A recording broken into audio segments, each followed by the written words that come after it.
नमस्ते, स्वागत छ यहाँहरूलाई मेरो च्यानलमा। आज म यहाँहरूलाई जाडो विशेष मटन सुप बनाएर देखाउँछु। मटन सुप बनाउनको लागि मैले लिएको छु 1 केजी मटन। अब यसलाई बनाउनको लागि मैले प्रेसर कुकर बसालिसकेको छु। अब यसमा चाहिँ थोरै तोरीको तेल राख्नुपर्छ। त्यसपछि अब यसमा ल्वाङ, सुकुमेल र स्टार अनिस पुर्याउनुपर्छ। त्यस्तै मैले दालचिनी र तेजपत्ता पनि पुर्याएँ। अब यसमा 1 चम्चा ज्वानो र 1 चम्चा सौंफ पनि फुराउनु पर्छ।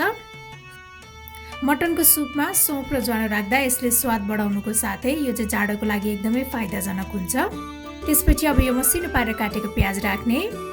प्याजलाई चाहिँ 1 मिनेट जति भुट्नुपर्छ। प्याज यतिको भइसकेपछि अब यसमा पिसेको अदुवा लसुन पनि राख्ने। अदुवा लसुन एकैछिन भुटिसकेपछि मैले यो मटन पनि राखेँ। अब यसलाई एकपटक मिक्स गर्ने। त्यसपछि अब यसमा बेसार र नुन पनि राख्ने। अब यसलाई एकपटक चलाउने। अब यसमा जिरा धनिया पाउडर र गरम मसला पनि राख्ने। फेरि एकपटक मिक्स गर्ने। अनि अब यो मसिनो पारेर काटेको टमाटर पनि राख्ने। अनि मैले 1 चम्चा कर्न फ्लावर पनि राखेँ। कर्न फ्लावरले चाहिँ सुपलाई बाक्लो बनाउन मद्दत गर्छ। यदि यहाँलाई मन पर्दैन भने नराख्न पनि सक्नुहुनेछ।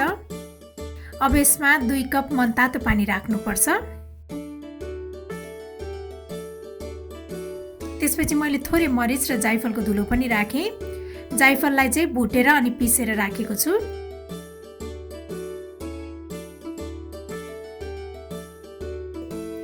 अब यसलाई चाहिँ कभर गरेर 6-7 सिटी लगाउनु पर्छ।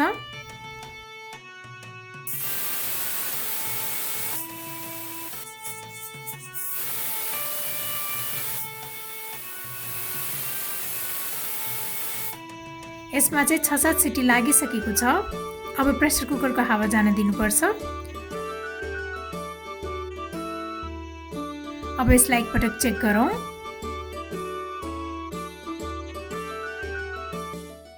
यो सुप चाहिँ रेडी भइसकेको छ। अब यसमा मसिनो पारेर काटेको हरियो धनिया पनि राख्ने। हरियो धनियासँगै यसलाई चाहिँ 1 मिनेट जति उम्लिन दिनुपर्छ। अब हाम्रो यो सुप चाहिँ सर्भ गर्नको लागि रेडी भइसकेको छ। मलाई आशा छ यहाँलाई यो जाडो विशेष मटन सुप रेसिपी पक्कै पनि मन पर्यो होला। र मेरो अरू यस्तै रेसिपीहरूको लागि प्लिज मेरो च्यानललाई सब्स्क्राइब गरिदिनु होला र मेरो भिडियोलाई लाइक, शेयर र कमेन्ट पनि गरिदिनु होला। Thank you for watching. Bye by.